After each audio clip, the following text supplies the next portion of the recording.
So here we have the Mini 5-door hatchback on a 66 plate. I'm going to start off by showing you around the outside of the car, and then we'll hop in and run through some controls on the inside. But from the outside you can see, as I say, it's a 5-door car with alloy wheels. We'll start off inside the boot and then work our way around the rest of the car from there. As we approach the boot, you can see that given the size of the car, we've got plenty of space in there. That space can be increased in two ways. Firstly, by folding the 60/40 split folding rear seat, and secondly, with this tray section, which will fold and store. And as you can see, that gives you loads of extra boot space. Okay, so we're just going to work our way back round to the front of the car, and then we'll hop in and run through some controls on the inside. Now that we've done a full circle of it though, you can see it's in excellent condition the whole way round. Just briefly before we climb in, I think it's well worth seeing the interior from this exterior point of view. There's plenty to run through on the dashboard, so let's hop in and we'll do that right now. Okay, now that we're inside the car, we're going to start with the dials. On the left-hand side, we have the rev counter, we have the speedometer in the middle, and on the right-hand side, the fuel gauge. Within that speedometer, you can see the total miles of this car, which are 34,819.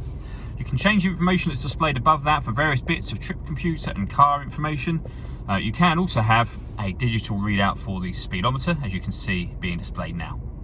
If we back out to the steering wheel, on the left-hand side, we have cruise control and speed limiter, and on the right hand side, stereo and phone controls. The phone controls can only be used after such time as you pair the phone up, and that's done over in the central screen area here. This is BMW's Media Pack XL.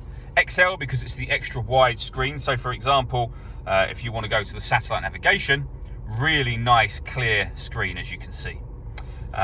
You can come back out of that section.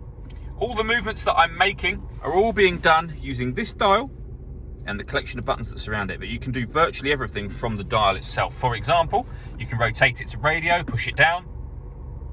You can rotate it from FM to AM to DAB. You can come back out to your main menu. If you want to listen to your own music, you can do. We've got various ways you can attach devices and what have you. So USB input, we have Bluetooth audio as well, and auxiliary input. So loads of ways overall to listen to your music, and you pair your phone under the telephone heading just there. We have the main volume for the stereo here.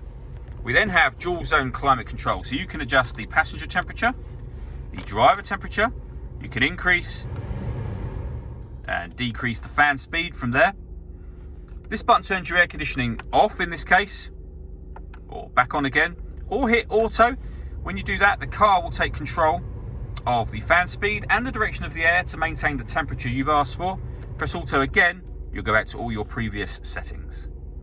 Underneath that, we can turn off the traction control. This button starts and stops the engine, and this one turns off the stop and start. So this car is designed to cut out when it's stationary in traffic to save you fuel. That system is off when the orange light shows just here. Under that, we have a 12-volt charging socket, USB and auxiliary inputs, a 6-speed manual gearbox, and then just above the controls I showed you a moment ago, you'll see this button just here that says Sport and green on it. If I do that and show you up on here, the car is now in sport mode. If I go back to the right with that button, it's in its everyday driving mode, which is mid mode, and right again puts it in green mode.